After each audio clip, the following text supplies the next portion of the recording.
9h30, 11h. Thomas Hill.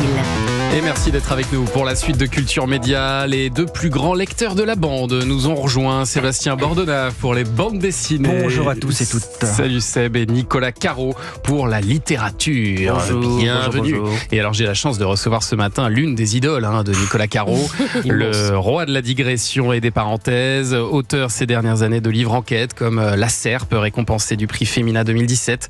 Bonjour Philippe Jaénada. Bonjour. Merci beaucoup d'être là ce matin pour parler de l'un des livres importants de cette rentrée littéraire foisonnante, comme toutes les rentrées littéraires d'ailleurs. La désinvolture est une bien belle chose, on va en parler dans un instant, mais d'abord on va dresser votre portrait sonore, des petits sons pour mieux vous connaître, et voici le premier. 3615 Hula, le diable corps. Ça me poursuivra toute ma vie, je crois. Que de souvenirs qui remontent d'un seul coup sous la table. 3615 Hula. En me penchant sur votre biographie, ça m'a tout de suite sauté aux yeux, évidemment. J'ai l'œil sélectif. Vers l'âge de 21 ans, vous avez été animateur de Minitel Rose. Animatrice, pardon. Ouais. Et je pense que j'ai été la première animatrice de Minitel du monde. Enfin, la première animatrice Internet presque du monde, puisque le Minitel c'était en France, j'étais le premier en France. Dingue. Vous êtes sûr d'avoir été le premier? Ah, dans un petit groupe, c'était une annonce dans Paris Boom Boom, je sais pas si... Oui, bien sûr. Alors, bien sûr. Attention, Si vous aimez le Minitel, venez travailler avec votre passion. Et les Minitel n'existaient presque pas. Ils avaient été distribués à quelques foyers tests, dont mes grands-parents. Donc je me suis présenté, on était 3-4, et donc j'ai passé 8 heures par jour pendant 1 an et demi à m'appeler Claire ou Sophie. J'avais 2 personnalités. Elles étaient différentes toutes les deux? Tout à fait différentes. Vous aviez créé des personnages déjà. Sophie était un peu la chaudasse, disons.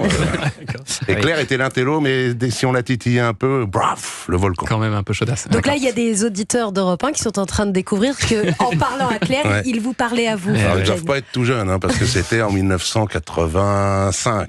Ce qui est beau, c'est que vous dites que c'est là que vous avez découvert le pouvoir des mots. Alors, je le dis un peu pour forger mon portrait, comme ça. Avec le recul, sur le moment, je me suis pas dit ça, mais avec le recul, je disais, je suis Claire, j'écrivais, attends, je sors de ma douche, je mets ma culotte et j'arrive. Et ça le mec était fou, avec une phrase, le mec devenait fou. Parce qu'à l'époque, c'était beaucoup plus soft qu'aujourd'hui, donc quelques mots suffisaient. Mais avec le recul, je me dis, j'avais jamais écrit de ma vie, je lisais pas, ni rien. Et je me suis rendu compte qu'en tapant avec ses doigts quelques mots, à 500 km de là, il y avait un type qui était en sueur et tremblant. Et vous étiez encore loin d'imaginer que vous alliez devenir écrivain à l'époque. Vous étiez plutôt matheux d'ailleurs. J'avais plus de chances d'être patineuse artistique, à mon avis, qu'écrivain.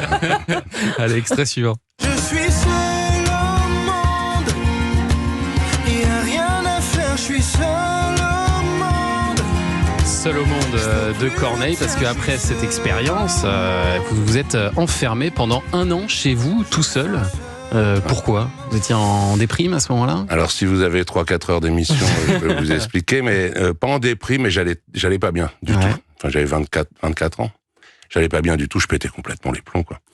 Et je me suis dit, il faut que je fasse quelque chose, soit je me fais interner en psychiatrie. C'était vraiment, j'allais jusqu'à des trucs d'automutilation et tout ça. Alors que maintenant, je suis tellement placide.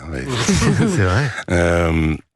Soit je me fais pas ce que vous alliez faire de votre vie, en fait. Non, rien. Je n'avais aucun projet. Ça me dérangeait pas de pas avoir de projet, mais je pensais à rien de spécial. Et puis, j'avais pas trop envie de me faire interner. Et à ce moment-là, il y a oui, c'est une phrase un peu crétine.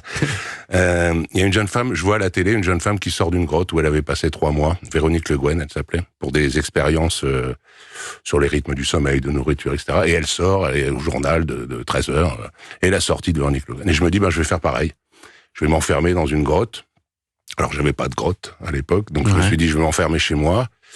Comme c'est plus facile que dans une grotte, je vais pas faire 3 mois, je vais faire 1 an. Et voilà, je me suis séparé de mon téléphone. Il n'y avait pas d'ordinateur à l'époque, mais ma radio, ma chaîne IFI, tout ce qui pouvait me relier au monde extérieur. J'ai fermé mes volets. Et vous avez fait quoi pendant 1 an? Rien. Et quand j'y repense, je me demande comment... Je ne faisais rien. J'avais pas d'occupation. Je lisais pas. Vous dormiez, mangez, c'est tout. C'est-à-dire que je voyais à travers mes persiennes quand il faisait jour, donc je me levais, je m'asseyais sur un fauteuil et j'attends. Là, ça me paraît fou quand je vous le dis. Mais c'est dingue. Et vous vous êtes mis à écrire quand même au bout d'un moment. Oui, mais alors vraiment, c'est juste parce que je m'ennuyais tellement. Enfin, c'était un tel ennui. 1 an, 2-3 mois, on se dit, oh, quelle expérience de dingue, formidable, je suis en train de faire un exploit, je n'ai rien fait depuis 3 mois. Et au bout de 5, 6 mois, 7 mois, on devient dingue, quoi. Et donc, Je pense que si j'avais eu une guitare chez moi, je me serais mis à jouer de la guitare pour m'occuper. Et là, j'avais pas de guitare, j'avais un papier, j'avais des feuilles de papier, un stylo.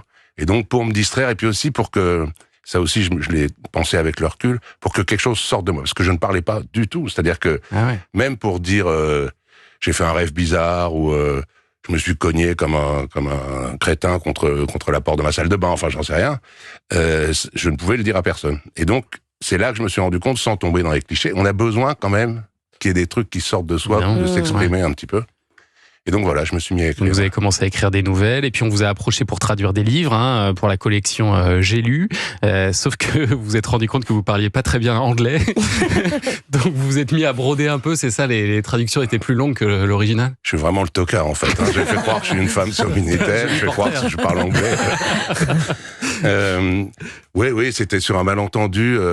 Il y a une femme qui a cru que je postulais pour être traducteur, et je pensais qu'elle plaisantait, et donc j'ai dit, oui, bien sûr, j'ai passé des années aux États-Unis, je parle anglais, et elle m'a dit, je vais vous envoyer un chapitre test, et j'ai acheté un gros dictionnaire, j'ai mis 11 jours à traduire 3 pages très bien, elle m'a dit formidable, et à partir de là, j'ai été un des traducteurs les plus prolifiques Et alors, comme j'étais payé à la page en français, elle me donnait, c'était des livres, c'est pas je serais nul en vrai traducteur, c'était des trucs d'horreur, ou Passion sous les tropiques, ou je sais pas quoi. Ouais. Si elle m'envoyait un livre de 110 pages, je rendais un truc de 450 pages. Et j'étais payé en français, et ça semblait plaire à tout le monde. Donc, j'ai fait ça pendant 3-4 ans. Déjà, ce goût de la digression. Je l'ai découvert là. C'était pour le fric, en fait. Voilà, c'est ça. Les écrivains étaient très mauvais, mais ils devenaient géniaux une fois que c'était traduit. Et puis, vous allez écrire votre premier roman tellement drôle, Le Chameau sauvage, premier roman qui reçoit le prix de Flore, et qui va même avoir une seconde vie après sur grand écran avec A+ Pollux. Et puis aujourd'hui, donc, ce livre dont on va parler dans un instant, La désinvolture est une bien belle chose. C'est un bien beau titre d'ailleurs, Philippe Jaénada, et on en parle dans 1 minute sur Europe 1, tout de suite.